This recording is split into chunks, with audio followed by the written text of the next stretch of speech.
इस मीडिया के स्क्रीन पर विपक्ष और जनता अब नजर नहीं आती। इसकी खबरों का अब एक ही चेहरा है, प्रधानमंत्री नरेंद्र मोदी। सुंदर चेहरा है। इस चेहरे के बगैर उसके पास कोई और सूचना नहीं है। मीडिया का जो आकार है वो अब उसके नाम में बचा है। उसका जो काम है वो निराकार हो चुका, वो है नहीं। अब उसी तरह से अब ये सूचना के नए बाहुबली, ये सारे लोग लठायत हैं। इनका काम आपको सूचना देना नहीं है, बल्कि यहाँ की सूचना कहीं और ना पहुंच जाए उसे रोकना। ये सूचना के लठायत हैं ये सारे। 10 साल हो गए इस मीडिया पर लिखते बोलते हुए, और इस दौरान इसको भीतर से बाहर से परखते हुए और अपने ही बोले हुए को बार बार संदेह की निगाह से देखते हुए कि कहीं कितना इसमें अतिरेक है और जो बोला जा रहा है वो वास्तविकता की कितनी करीब है। हर बार लगता है, और अब ज्यादा लगता है, कि जो मौजूद ही नहीं है उसके बारे में बोलना बहुत मुश्किल है। मीडिया का जो आकार है वो अब उसके नाम में बचा है। उसका जो काम है वो निराकार हो चुका है, वो है नहीं। अब उसके बारे में मुझे बोलना है। कुछ पत्रकार होते, अच्छी बुरी गलतियां होती तो उनका विश्लेषण किया जा सकता था। क्या ऐसा हो सकता है कि आप क्रिकेट नहीं खेलते हैं फिर भी आप क्रिकेट कहलाएंगे? ऐसा हो सकता है? ऐसा नहीं हो सकता है। लेकिन आप बिना पत्रकारिता किए हुए मीडिया या एंकर कहला सकते हैं। मैं मीडिया की बात जब भी करता हूं तो हमेशा उस मुख्य धारा की बात करता हूं जिसे सरकार और बाजार कई लाख करोड़ रुपए के विज्ञापन देते हैं आप लोगों के लिए। इस पेशे को लोकतंत्र की अनिवार्य एजेंसी के रूप में देखा जाता है, जिसे लाखों करोड़ रुपए का विज्ञापन मिलता है। अब तो ये लोकतंत्र का अनिवार्य हत्यारा बन गया है। आज चुनौती ये है कि अगर लोकतंत्र को बचाना है, संवैधानिक मूल्यों को बचाना है, या बचे हुए लोकतंत्र को जिंदा रखना है कि जितना है उतना ही रख लें, तो इस मीडिया से लोकतंत्र को बचाना पड़ेगा।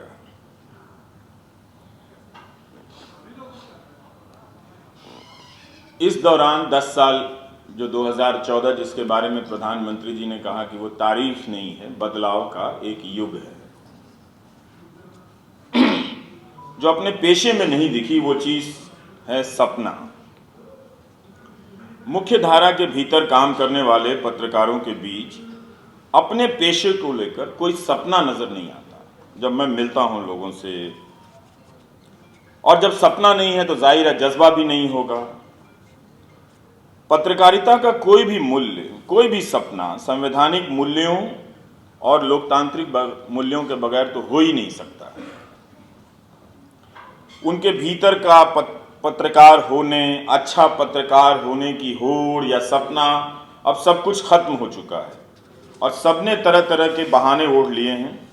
जो उनकी मुखरता थी समय समय पर या असमय या आदतन, वो सब अब मिमियाहट में बदल गई है। और ये कोई छोटी इंडस्ट्री की बात नहीं कर रहा हूं, काफी बड़ी इंडस्ट्री है।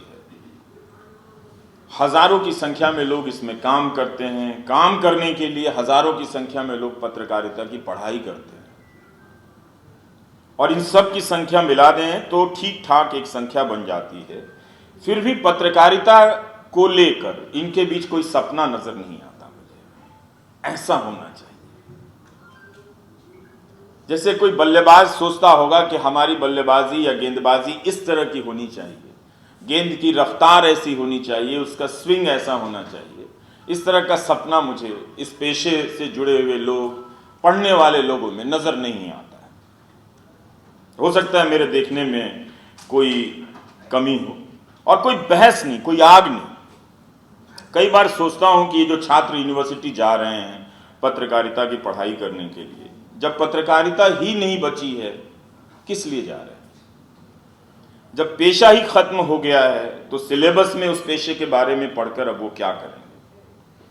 चिंता होती है। नौजवान लोग हैं, हम अपनी उम्र में फिर भी अवसर हमें मिल जाते थे कुछ ना कुछ करते रहने के। और जब ये पत्रकार घर जाते होंगे या घर से दफ्तर आते होंगे तो क्या बात करते होंगे, कौन सी ऐसी खबर लेकर आते होंगे जनता की जिसे रिपोर्टर लेकर दौड़कर संपादक के पास जाता होगा, संपादक दौड़कर उसको लेकर जनता के बीच, अपने पाठकों के बीच जाता होगा। क्या सोचकर वो घर से दफ्तर के लिए निकलता होगा और रात को जब घर के लिए चलता होगा तो किस स्टोरी के बारे में क्या सोचता होगा कि किसे बनाकर उसे पत्रकार होने का आज सुख मिला है। इसका हम सबको अनुभव हुआ था, इसलिए इसकी बात कर रहा हूँ। जब हम इस पेशे में आए थे तो दूसरे चैनल के पत्रकारों से भी इस तरह की बातें हुआ करती थी कि तुम्हारी स्टोरी में वो एंगल छूट गया था, हमारी स्टोरी ज़्यादा करेक्ट है तुमसे, तुमने गलत सोर्स से बात की है, तुम्हारा लेकिन शॉट अच्छा था, तुम्हारा कैमरामैन अच्छा है पर हमारे चैनल के कैमरामैन अच्छे नहीं हैं। तो इस तरह की बातें होती थी। और जब कैमरामैन से बात होता था तो वो बताया करते थे कि आपके विजुअल में साउंड की क्वालिटी अच्छी नहीं थी। तो कुछ होने का या हो जाने का एक सुख था, अभ्यास था जिसे हम लगातार कर रहे थे।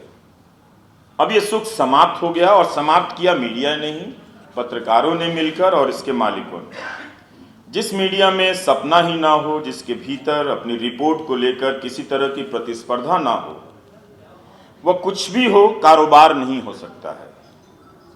आज की तारीख में आप गोदी मीडिया के चैनलों में प्रोडक्ट के आधार पर फर्क करना चाहें तो आप नहीं कर पाएंगे। इनके बीच ही मीडिया होने या एक दूसरे से अच्छा होने की प्रतिस्पर्धा समाप्त हो गई है, मगर इनका बिजनेस चल रहा है। इस पर लंबी बातचीत हो सकती है कि किस तरह बाजार का विज्ञापन, कॉरपोरेट का पैसा, नफरत फैलाने की और लोकतंत्र की हत्या करने की इस इंडस्ट्री में लग रहा है। पहले मीडिया बहाना बनाया करता था जब उस पर सवाल उठते थे कि आपका कंटेंट बहुत खराब है, तो एक बहाना था कि दर्शक ही ऐसे हैं, टीआरपी नहीं आती है तो हम टीआरपी के लिए वैसे करते हैं, जीने के लिए। लेकिन अब मुकेश अंबानी को तो इसकी मजबूरी नहीं है, उनके पास तो बहुत पैसा है। टीआरपी से कितना पैसा आता है, 20 करोड़ 25 करोड़। इसके लिए भी उनके चैनलों की क्वालिटी, अगर पैसा कारण था तो मुकेश अंबानी का चैनल सबसे अच्छा होना चाहिए था, पर उसी चैनल पर उनका एंकर बैठ के बोलता है परमानेंट सोल्यूशन होना चाहिए। तो ये सब बहाना भी अब समाप्त हो गया है, मीडिया ने उसे उतार दिया और एक ऐसा मॉडल विकसित हुआ है जिसे देखकर कोई भी अब आश्वस्त नहीं हो सकता कि हमारा लोकतंत्र सुरक्षित है। यही वो मीडिया है जो 2014 के पहले नागरिक पत्रकारिता की बात करने लगा था, सिटीजन जर्नलिज्म के नाम से।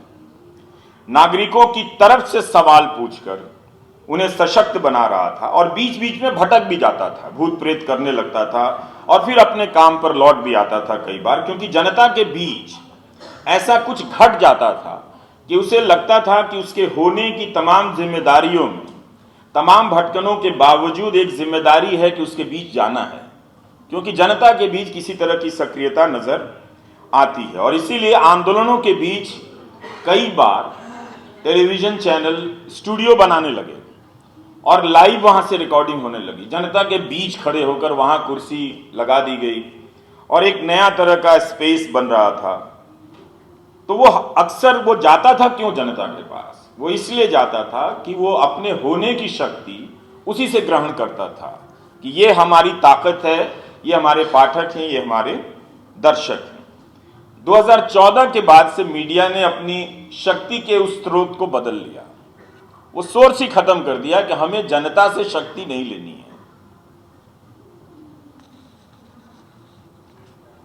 सरकार से शक्ति लेने लगा और पूछना बंद कर दिया सरकार से, जनता से पूछने लगा, आपको चिन्हित करने लगा, आपके लेखकों को चिन्हित करने लगा, उन्हें गद्दार, देशद्रोह, तरह तरह के नामों से पुकारने लगा।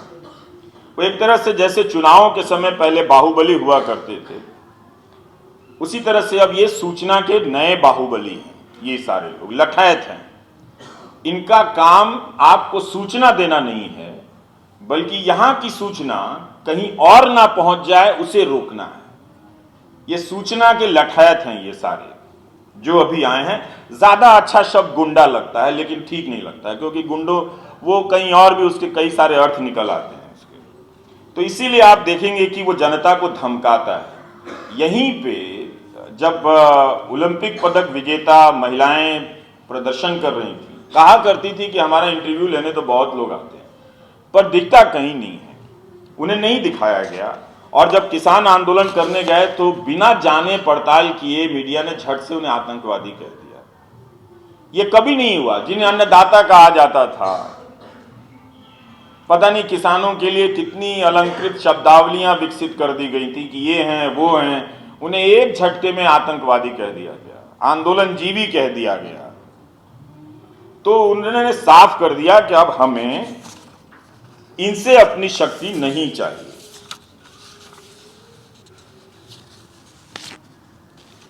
तो जब मीडिया जनता का ही विरोधी हो जाए, विपक्ष का विरोधी हो जाए, तो उससे उम्मीद करना कि वह किसी तरह से संविधान का पालन करेगा, अपने खाली समय को बर्बाद करना है, मैं तो नहीं करता।